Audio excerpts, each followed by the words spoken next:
आमदार रोहित पवार यांनी निलेश घायवळ प्रकरणावरनं गंभीर आरोप करत घायवळ सोबतचे भाजप नेत्यांचे फोटो समोर आणलेत। कर्जत जामखेड मतदारसंघात प्रचार सभेत सचिन घायवळही होता। राम शिंदे यांच्या प्रचारार्थ ती सभा घेण्यात आली होती असा आरोप रोहित पवारांनी केला। तर भाजपने देखील रोहित पवारांचे घायवळ सोबतचे फोटो समोर आणलेत। आता याच प्रकरणावरनं अजित पवारांनी रोहित पवारांचे कान टोचलेत।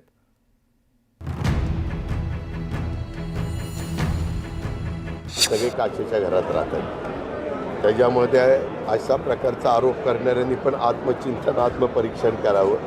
आमचं घर CID महाराष्ट्र विभागाला तिथं बघितलेलं आहे। म्हणजे आता कुठलाच विभाग नाही राहिला की आमचं काचेचं, सोन्याचं, चांदीचं का विटेचं, सगळ्यांनी आमचं घर बघून तिथं झालेली आहे। गुंड निलेश घायवळ पासपोर्ट प्रकरणावरून पवार काका पुतण्यांमध्ये हे वाकयुद्ध रंगलंय।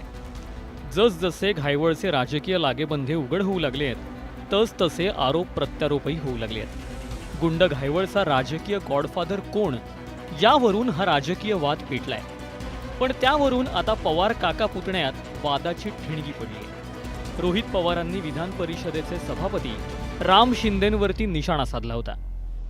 त्यानंतर भाजपनं रोहित पवारांसोबत सचिन घायवळचा एक फोटो प्रसिद्धी माध्यमांसमोर आणला। तर त्यानंतर रोहित पवारांच्या आईनं कोरोना काळात निलेश घायवळचं कौतुक केल्याचा एक व्हिडिओही व्हायरल झाला होता।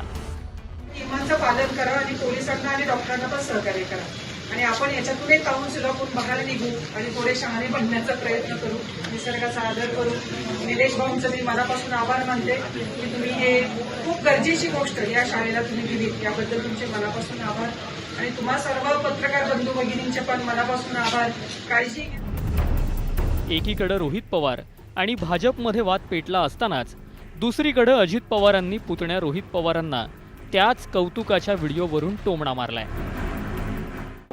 सगळे काचेच्या घरात राहतात, त्याच्यामुळे त्या अशा प्रकारचा आरोप करणाऱ्यांनी पण आत्मचिंतन आत्मपरीक्षण करावं की आपल्यातलं कुणी काही भाषण केलंय का, आपण कुणाचं कौतुक केलंय का, आपल्या घरातल्या महिलेनी केलंय का, आपल्या आईनी केलंय का, असं जरा माहिती घेऊन बोललं तर ते जास्त बरं होईल। काय होतं, काही जण उत्साहाच्या भरामध्ये लगेच स्टेटमेंट करून मोकळे होतात आणि तो उत्साह कधी कधी अडचणीचा ठरतो। आता घायवळच्या वादावरून पवार काका पुतण्यात राजकीय भाऊबंदकी सुरू झाली आहे।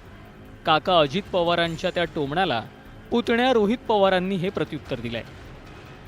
आमचं घर EDने बघितलंय, आमचं घर CBIने बघितलेलं आहे, आमचं घर इन्कम टॅक्सने बघितलेलं आहे, आमचं घर CID महाराष्ट्र विभागाला तिथं बघितलेलं आहे। म्हणजे आता कुठलाच विभाग नाही राहिला की आमचं काचेचं, सोन्याचं, चांदीचं का विटेचं, सगळ्यांनी आमचं घर बघून तिथं झालेली आहेत। त्यामुळे जे नेते आज आमच्यावर बोलत आहेत त्यांचं घर काचेचं नक्कीच आहे। अनेक पुरावे आमच्याकडे आहेत, ते पुरावे आज मात्र तिथं आम्ही देणार नाही। योग्य वेळ आल्यानंतर नक्कीच ते पुरावे आम्ही सर्वजण देऊ।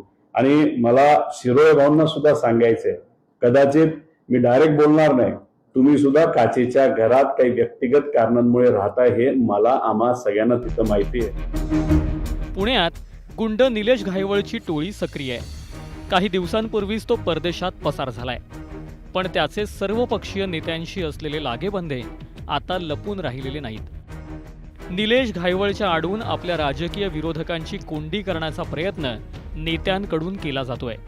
अशातच पवार काका पुतण्यांमध्ये जुगलबंदी रंगली आहे। Bureau report, news 18 Lokmat.